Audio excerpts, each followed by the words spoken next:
Today on the Failing Up podcast, we have an interview with Dusty Oglesby, and we learn what failure means to Dusty and how to take those experiences to love us forward. Surround yourself with the right people, find your tribe, and how to have tough conversations. All right, so welcome to the first episode of Failing Up podcast, Humble Lessons in Life and Business. I'm joined here by my amazing co-host, Dr. Lorna Taylor. Hello. Hello. Thank you for joining us. And the amazing Dusty Oglesby, brother. Thank you for joining us all the way up from Texas. Yeah, come on. I'm excited. It's a whole country down there. It is. Yes. And it's crazy how similar Texas is to Tennessee. It is, man. Like, it's the one place that I come that I don't have to change anything. You know what I mean? Like, everybody understands they just understand my voice. Like when you ask for tea, they know that really means sweet tea. That's right. You don't have to explain it, right? Like, you don't have to order something separate. So it's good stuff, man. Well, you're going to be our guinea pig today, right? Okay. Our first episode here with us. And so we want to talk to you a little bit about, you and I have had a long relationship. Mm-hmm. And you've been an amazing coach and a mentor for me, right? And us for each other. I want to ask a couple of questions. We can go a little deep. And Dr. Taylor, help me hold him accountable to giving us transparency. I got you. Yeah. There we go. We got tissues if you need. Don't worry. Yeah, come on. That's it. So first off, question. When you think of failure, right? And let me reset this to say that for the people listening, right? We want to really talk today about one, failures you've experienced genuinely, and then ultimately in the rearview mirror, what were you able to take away from that and learn? Right. And then we got some other questions for you. So let's define failure. What does failure mean to you? Yeah. Well, so I would say my answer today is very different than my answer used to be, right? My answer used to be failure was, it was very personal, right? Like, man, like I blew it. This is on me. And I think our human response to that a lot of times is, like here in this room, I can say, hey, I've learned to draw the circle around myself and own me. Well, 20 years ago, Dusty didn't own Dusty very well, right? Like that was a really good blamer, right? And I think that's humanity 101, right? Like, sure. I don't want to own the failure, so I want to see where else can I draw my circle? That's right.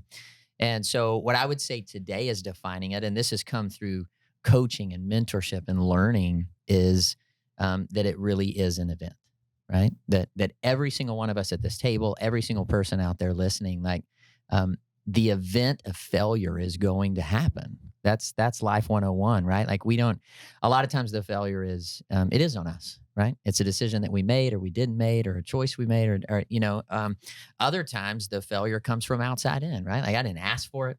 It's not fair. It's not right. And yet it still is. And I think what I've learned in all that is that failure really is an event, right? I would say to anybody listening, the one thing I would trust and hope that you hear is you are not a failure, right? Like there's not a single one of us that are failures. We just experience failure. And I think the key is, what do we do with it? That's right. We learned from Gary Keller. He says, we're not failing. We're just learning how to succeed. The first time I ever heard him say that, I was like, I got to be the most successful dude on the planet, right? He just said, I'm learning how to succeed. I'm going to write a book on successful failure. That's right. We're gonna, right? Yeah. So that's what I was saying. I also think probably important to note that we live in an ecosystem, right? And so I had a very scarcity mindset prior to joining the KW world, right? And this isn't a Keller Williams podcast, but we've all learned a lot through the culture and environment that Keller Williams has created. Yeah. And I think that a lot of studies are going to show like that abundant mentality teaching that Keller Williams has taught us has had a huge impact. And so we can sit at this table and kind of talk about failure openly, but I know a lot of our listeners maybe aren't at that place in their life or maybe haven't been surrounded by those humans. That's right. That have taught them how to cope with the emotion of it and cope with navigating through it and being able to kind of put it over here in a box. I think you're right. I think it does come with age. Right.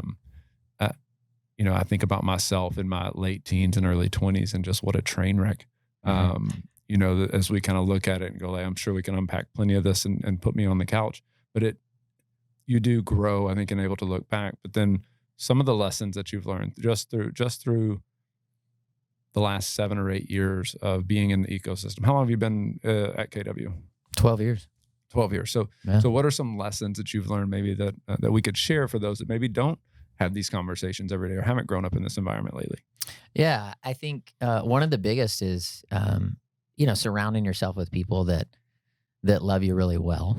And I think that was a big one for me. I did so much of life on my own leading up, and so much of my failures came because I didn't know what to do. I didn't have a clue, right? And so then I'd just shoot for something. Well, that didn't work, and then I'd feel terrible about myself or guilty or whatever, and then I would, seek to numb that, and then I'd fail again. And I just didn't have, around me, like you were talking about the ecosystem, David, of people that loved me really well. I also didn't understand what love me really well meant. Yeah. Right. I thought love me really well meant make me feel better about myself, right? Yeah.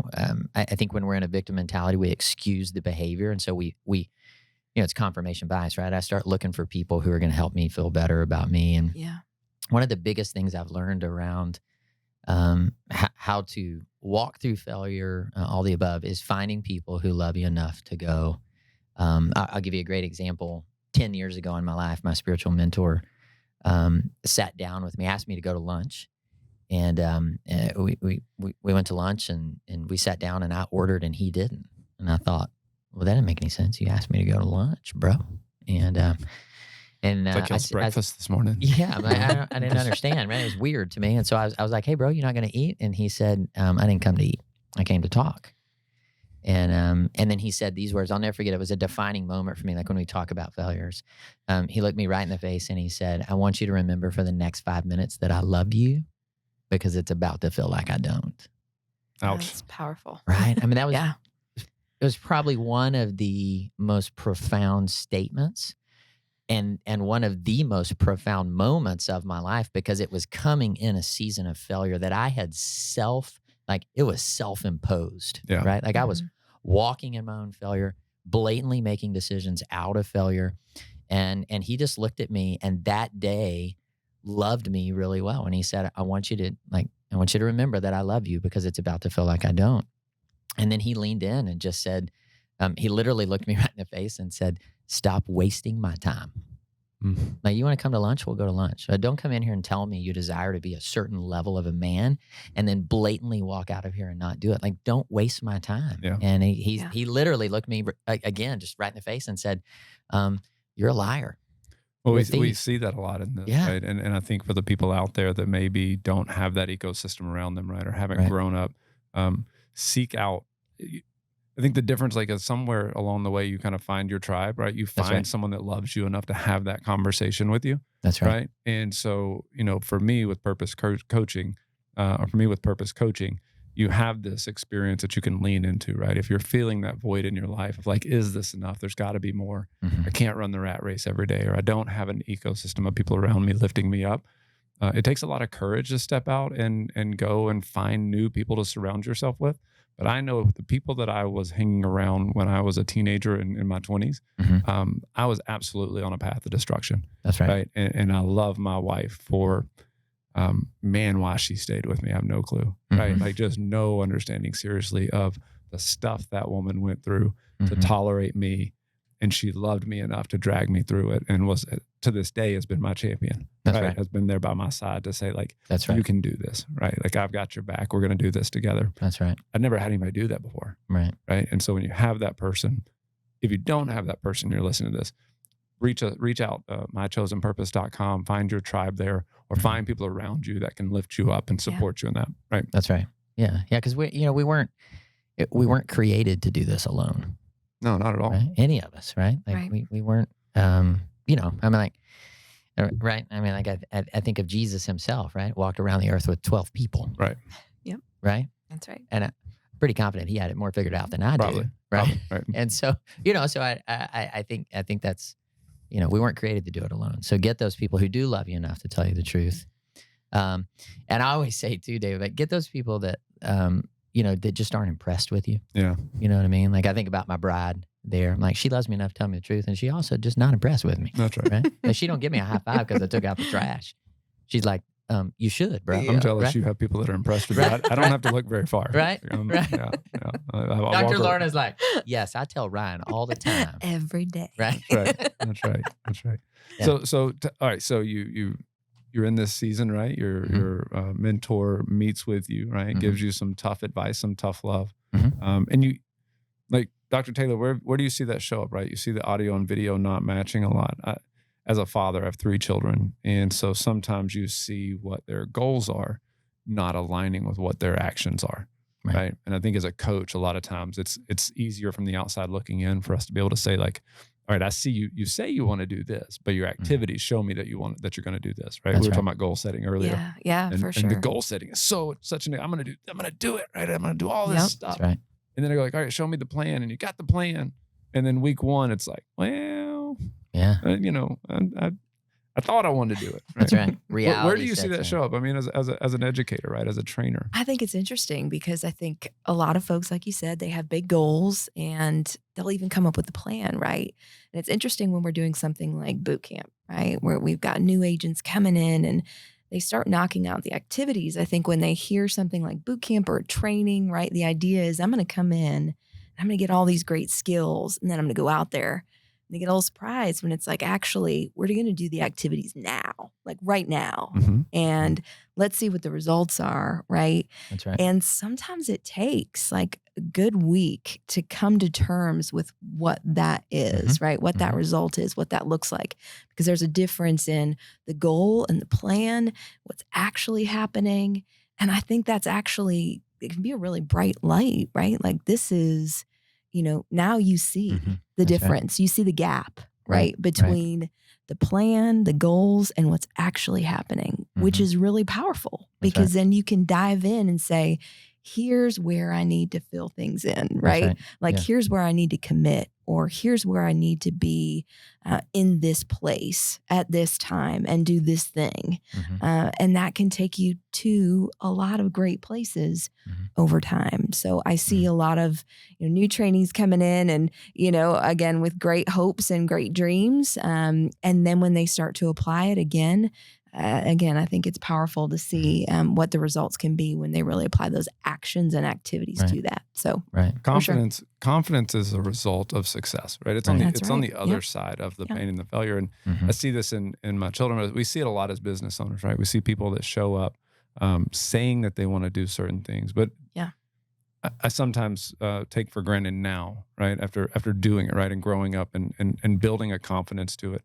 Now I have no problem standing up in front of 1,000 people and making a fool of myself or making mistakes. Right? Like I've learned to kind of embrace that. I watch it in my children where they're still, I want them to have that confidence to be able to do it, but it's a learned behavior. And you see people coming into your 6 L's boot camps and wanting to do that. But then when we say, okay, this is what it looks like. Let's go do the activities. And you see them like scatter and go hide behind a door. Right. And they're like, no, I'm in here doing it. You see what I'm doing? I'm like, I don't think you're doing it. That's right. Right. Like, I don't know that you're actually calling people. They're making a fake phone call. That's what they're doing. I see that a lot, right? Like, no, it happens. I'm scrolling. I'm looking for the people. And it's like, no, you're not. That's Instagram. Yeah. How about we just hit this one, right? That's right. Like I think it's the pain of the reality, right? Sure. Right. That moment with my spiritual mentor, it was the pain of the reality.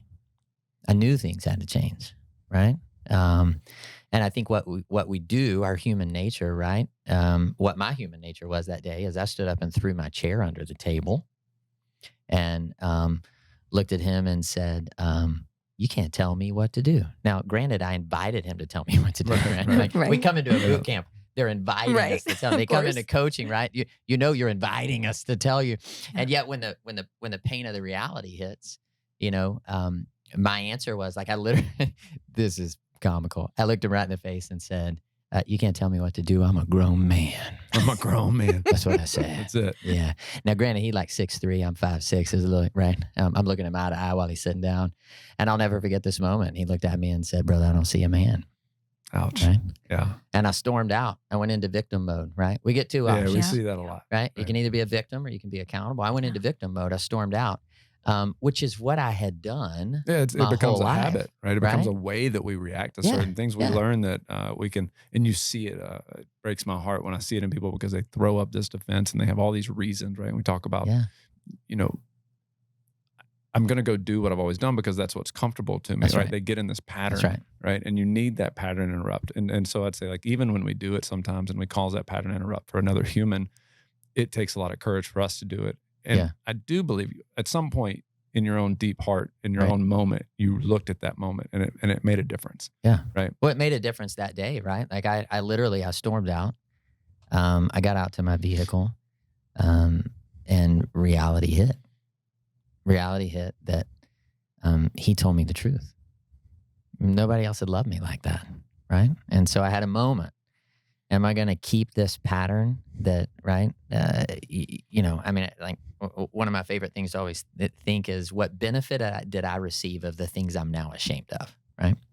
So say that again. What benefit did I receive of the things that I'm now, that I'm now ashamed of, right? Like I look back and go, like, why would I do that? And it's just this cycle, this pattern that we get in. And so in that moment, it was a defining moment, because in that moment, I decided I'm going to walk through the pain of the process. And this is, I don't know if we're supposed to say this, but like, this is going to suck. Yeah. Right. This is not going to feel good. It's going to be painful. Yeah. And yet I wouldn't be sitting here today in this room had it not been for that moment. If I hadn't made a choice to go, okay, I'm going to step in and actually be accountable. It starts with a single step, right? That's right. I think we can look back. The anticipation of the pain, the anticipation of the process probably isn't near as, it's hardly ever as bad, right? And That's then right.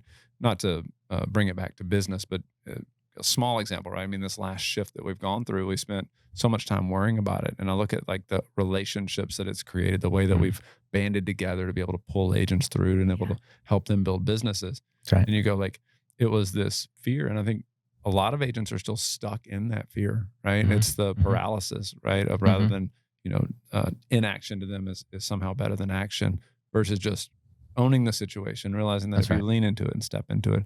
So in hindsight, 2020, where did that, I mean, it obviously brought you to here, but now you can probably look at it and go, okay, I understand that happened because it needed to take me here. Like, where did you go from there? Where did you ultimately end up that you can go like, had I not been there, I wouldn't have gotten here?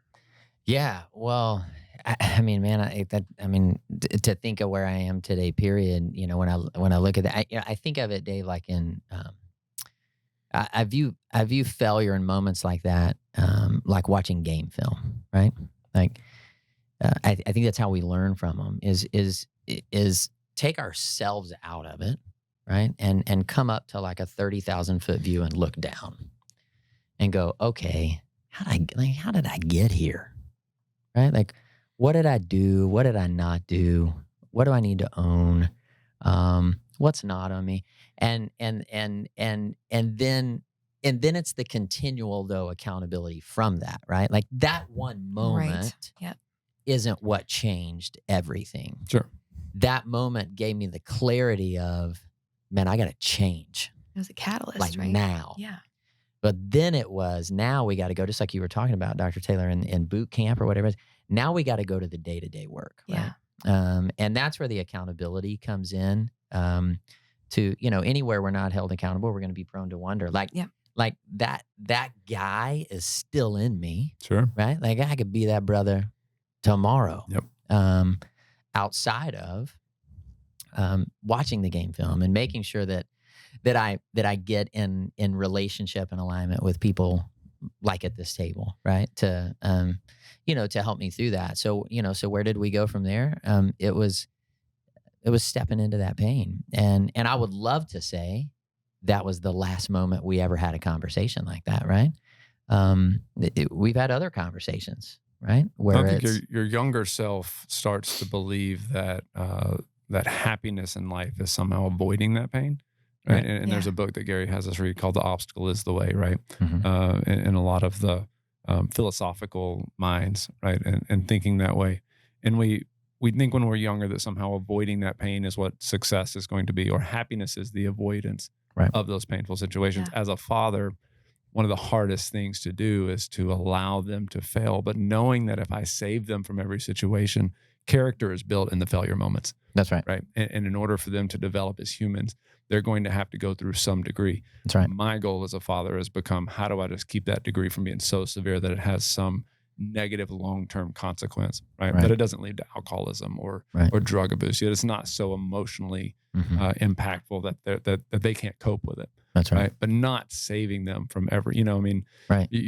You tell a great story. I won't rob you of it in this episode about your daughter. Yeah. But I love that from you about protecting her and wanting to protect her. That's right. And then allowing that to develop, right? Yeah. And allowing that to go. Can you share a little bit of that story with us? Yeah, man. Because we, I view, I view parenting, right? I've got 2 10-year-old twins at home. They're Caitlin and Grayson. We call them Scooby and Dooby back home. And I'm their coach. That's what I am, right? I'm their coach, which means I'm like a coaching relationship, right? Is I'm responsible for your results, right? We're in this together. We're accountable together, right? The man and woman they become, I have a profound effect on. And so, so my daughter and I, we go to the daddy-daughter dance. We hadn't been, this was, after COVID, so we hadn't been in like 3 years, and we've gone since she was 3 years old. And so it's a big deal, man. The Oglesby house, we get dialed in. I remember it. Mama goes, gets her hair all professionally did, which, Dr. Taylor, I don't know how y'all get your hair all perfect like that, because, David's not allowed to take his hair off or his hat off, and this right here, this is called a cowlick. It's natural. So, but she got her hair all professionally did, in a dress and nails. I mean, she, and I remember telling my bride, I'm like, she ain't getting married. I didn't know it could cost that much for one little girl to go to something a dance, right? Do you just? I imagine you just lay on your pillow face forward. Yeah, and that's how the hair gets this there. is it, bro. Like this is it, right? Like, you know what I mean? Like, men wake up in the morning, Dr. Taylor, like y'all wake up in the morning and somehow y'all look beautiful, and then y'all go get more beautiful, right? Yes, but believe that. But like Huffaker and I, when we wake up, this is it. That's it. Like this is what you get. Not a whole lot of improvement. So I'm chasing it. But so we go to the daddy-daughter dance, and I did not realize until we got there that my daughter had. We put them in homeschool when the pandemic hit. We've continued that because they've really thrived. And we got there, and I immediately realized, like, my daughter doesn't know these people, right? Her friend pool is smaller, and she noticed. And so she was 9 years old at the time. She looks up at me, and this is the mindset of a 9-year-old. Come on, write this down. She looks at me and she says, "Dad, I don't know anybody in here, and I'm so excited to meet them." That awesome. Right? Not amazing. Afraid, right? Just like, man, I'm so excited. And so we sat down. She ate faster than anybody. She didn't want to dance with me, Dave. I got over it. And she started to, she said, "Can I go meet all my new friends?" And I said, "Yeah, go." So I just sat back as a dad, right, and watched my daughter. And they were, Dr. Taylor, I don't know if y'all know you do this, but girls have these little pockets, So, we're at a dance, and mind you, no one's dancing. All right, the dance floor is empty. Of course. So they're all in these little circle pockets, Dr. Taylor. And so, like, there's like the little Miss Thang group. They're like, "No, we're too good for you. You just keep on walking." And then there's the little choreographer group. They'd all doing their little dances. And then there was like, there were like a couple little shy girl groups that nobody was even talking, but they just felt better to be around each other, And so my daughter starts going to each one of these little circles. And I watch as she gets to the first one, they just shut her down. Like, little Miss Thang ain't having nothing to do with my girl. So she puts her little head down, walks over to the next group, raises her head back up, right? All excited. She's so ready to meet the choreographed girls. And they just shut her down, man, because she's too late. They already did the dance. And so she puts her head down and walks again. And she goes over to the shy girls, and they won't even speak to her because they're too shy, right? And so she works her way all the way around this room. And by the time she gets back to me, right, like, I can see from a mile away, we got crocodile tears. We're upset, right? And I'm assessing the situation, right, Dave? Because Mama's not there. I'm like, okay, all right, come on. You can do this. We're going to be fine, bro. And she gets up to me, tears. And so I kneel down next to her, and I said, "Okay, sweet girl, tell me, like, what happened?" And she said, "Dad, nobody wants to play. Like, they all said no to me." And, and then in a 9-year-old voice, right, said, "They were so rude." And so in that moment, right, this is what we were talking about, Dave, like, my dad heart kicked in, right? Yeah. And I was like, "Oh no, girl, they will play." Right? Like, why don't you just come with your little 5'6" dad, and we will make them over this way. Let's just go to Miss Thang. All right. So that's what I wanted to do, right? But I realized in that moment that this is life. Yeah. This is failure 101, right? Like, hey, I set out to do it. It didn't go my way. And so in that moment, thankfully, I stopped and I coached her and I said, okay, I'm going to tell you one thing and I'm going to ask you something else. And I said, here's what I'm going to tell you. We're not taking our ball and going home, right? We're not going to quit. That's not what we do. You're an Oglesby girl. Come on now. There you go. And then I said, what are you going to do about it? And I sat back and I let the 9-year-old decide, right? And so in the middle of these tables, there's these massive balloons, man. You can imagine my daughter not real big, right? So there's these huge balloons, bigger than her whole body, and they got purple lights in them, helium balloons. She wipes her tears. She looks around. She says, Dad, can I have a balloon? And I'm like, yeah. And so I hand her this big, huge balloon. She turns around and she walks straight out onto the dance floor by herself, right? Nobody on the dance floor. She starts jumping up and down, right? Swinging it around. She threw in a ride the pony, man. And I'm in the back of the room thinking, oh no, right? Like it's this moment of, I'm so proud and I'm so scared for you. Yeah. And here's what happened. All the little Mustang girls were like, oh, wait a second. I'm going to get me a balloon. And they grabbed a balloon and went out on the dance floor. And then all little choreographer girls were like, oh, little Oglesby can dance. I'm like, yes, she can, right? She like Michael Jackson 101. And then all the little shy girls, man, they start peeling off the walls. And so before I know it, within 5 minutes, there is a full-on dance party in the middle of Stonebriar Country Club, right? And my daughter, like, it brings tears in my eyes, man. Like, my daughter's leading the way, right? Awesome. And, so in that moment, I called her mom and I'm like, we did it, right? Like, not the worst parents ever. We thought we fell every day. We got this right. But it was a moment where I saw, right? Like she got it. Right. And so, well, I think we want to do that for our children. So good for you for not jumping in and saving them, because it's a natural instinct. Right. So I want to be cognizant of your time, man. Yeah. Let me ask you this before we go. A question I like to ask everybody: when you're on your deathbed, right? You're at the end, and you've had a glorious life. What do you anticipate will be your biggest regret? Time. What do you mean by that? Time with my kids. Yeah. Time with my bride. Time with my kids. Yeah. Right. You can't get it back, right? Yeah. And that would be the biggest one. What have I missed? What moments? Right. It won't be money. No. It won't be business. Yeah. It'll be time. Right. Do you ever think that, because ultimately I always look at that and I go, but I could spend every waking minute of every moment ever with them and I would still never be enough. It will never be enough. Right. And so, what do you do now in order to try to wire around that, right? In order to try to avoid that as much as possible, or do what you can today, knowing that might be something that's important to you? Yeah. Well, I think it's just alignment, right? Alignment in my heart, alignment in my head, recognizing, going back to purpose coaching, right? Why did we develop that? What's the purpose of purpose coaching? The purpose of purpose coaching is to understand, what am I here for? Like what gets me up, what moves me, what stirs my soul and stirs my affection, and that be the number one driver of everything. Right? Mm-hmm. Everything else stems from what's my calling, right? My calling is to be a husband, to be a father, to be a coach and a teacher and a preacher, right? I mean, how can I help as many people on this planet as I can, and understand that in doing that starts in my home, right? Yeah, I love that. That's the starting point. And if I ever lose that, then I got nothing to say, right? Because that's the starting point. Yep. Guys, we hope this has been impactful for you. We hope you've gotten some value out of it, that you've taken away some snippets, enjoyed spending time with the amazing Dusty Oglesby, guys. If you want to learn more about purpose coaching, please go and check out mychosenpurpose.com. You can learn more about the amazing Dusty, his journey, what he's doing to help people uncover their purpose and walking alongside of them to lift them up. Stick with us. We'll be having some more episodes coming soon. Can't wait to talk to you.